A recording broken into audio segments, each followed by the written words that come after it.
Hey guys, happy 4th of July, a bit late. It's been a while since I talked about the Senate races, so I thought it was time to make an updated prediction. Of course, a big factor now is going to be that Biden's approval ratings are continuing to plummet.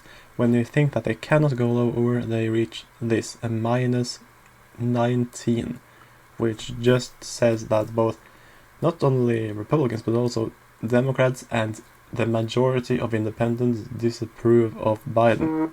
And of course, it's not much different here in 538. I mean, you can make arguments that 538 or RCP, what is better? What do you prefer? Both of them are showing him very far down, and that's going to affect the Senate races. So I'm almost filled in all of these. There are a bit more that are going to be safe.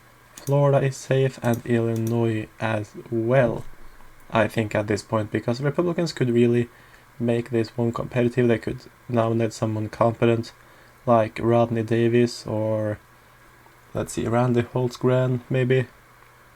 But that didn't happen. They could have nominated Peter Roskam, but no, so that one is going to be quite solid for Tammy Duckworth, probably more than 10% win. While I am quite confident in Ohio, the polls are just not showing any lead yet, and DeRyan is doing a very good campaign. He's really distancing himself from Democrats and sort of aligning himself with Trump on trade, which is now going around. Biden is so unpopular that there are a lot of Democrats who are instead showing how they voted with the Trump administration, like Abigail Spanberger in Virginia. Ryan is maybe the most outspoken Trump-aligned Democrats. Then you have Missouri, which, simply because Greitens could make it more competitive, I still put it likely. But, Eric Schmidt and Vicky Hartzler are also both formidable candidates who would also win, but by a much bigger margin. Now let's go to the state of Colorado, where I think that even though Joe O'Dea, almost said Richard O'Dea. Joe O'Dea, he is more moderate, and for that reason more electable. And I mean, he's folksy. He will probably do well among everyday working Joes like himself, but I don't think that he is a strong candidate like Cory Gardner or Bill Owens. So likely Democratic. And same in Washington. There was one poll that held Smiley at a 5-point disadvantage, only down by 5, which is quite good. And it's probably going to get closer, but that was a Republican internal sponsored by her campaign. So it's still likely be winning between 5 and 10-point margin is probable for Murray. Alright, the next one I think is, well, you guessed it, North Carolina. This one is the last likely state. Ted Budd is doing very well. He is going to win quite easily. I mean, he's up in the polls and will probably do even better on election day, because Republicans in North Carolina often outperform the polls, and this year the energy is really on the GOP side. So, many will also not be surprised that I'm putting Wisconsin in the Republican column. I'm putting it lean, though he could very well win by more than 5 points. I would just like to know who the Democratic candidate is first, but Ron Johnson is certainly going to win re-election without any big problem whatsoever. Alright, now we have the 5 most competitive races and states to watch.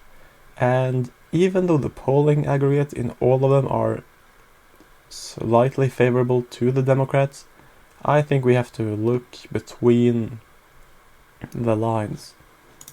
For example, in the state of New Hampshire, Republicans have been improving in polls, and the last one came out in April, with the exception of one with Don Bolduc.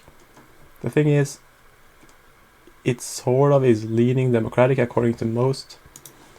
But personally, I think that with Sununu on the ballot and with a quite unpopular Democratic incumbent and with a Republican chance to overperform, I actually still think it is tilting to the Republicans.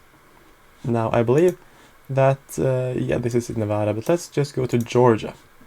Georgia is, of course, the one southern state that really should not be competitive. It should be safe, or at least likely. But because Stacey Abrams seemed to have found 500,000 corpses and made them eligible voters.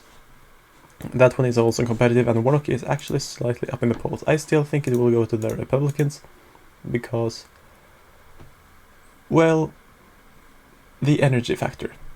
It was very close in 2020 with a D plus 4 environment, and this one is probably going to be R plus 5 or more.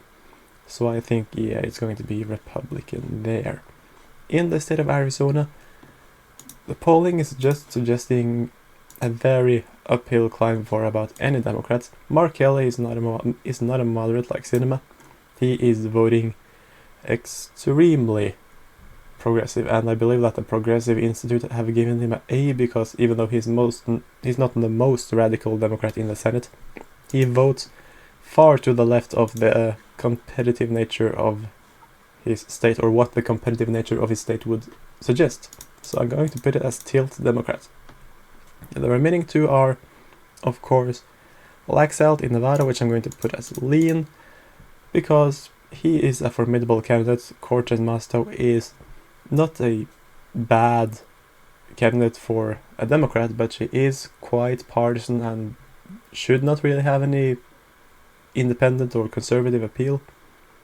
And with the energy and where the state is trending, I'm going to put it that way. And then you have Pennsylvania. I think that Pennsylvania is sort of a mess. I mean, Oz is not the perfect candidate. You could have found a lot of better candidates if you just took time to recruit someone of the members of the US House, like Fred Keller, Dan Moiser. Most of these guys would be better, and they would have a record of getting elected. So he is struggling in the polls. Of course, John Fetterman is up by about 6, and in the governor's race, it's much closer, with Mastriano only down by about 3 points in the latest polls. So is Oz going to make it up?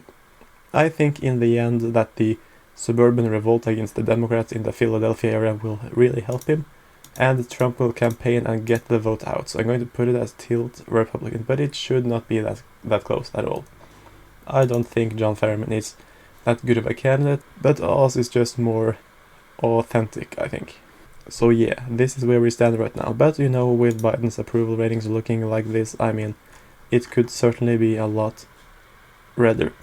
And Washington and Colorado could go into play. Arizona could go to the Republicans. I think it's nearly about a 50-50 chance. But anyways, thank you all so much for watching. Please like this video, and I'll see you next time.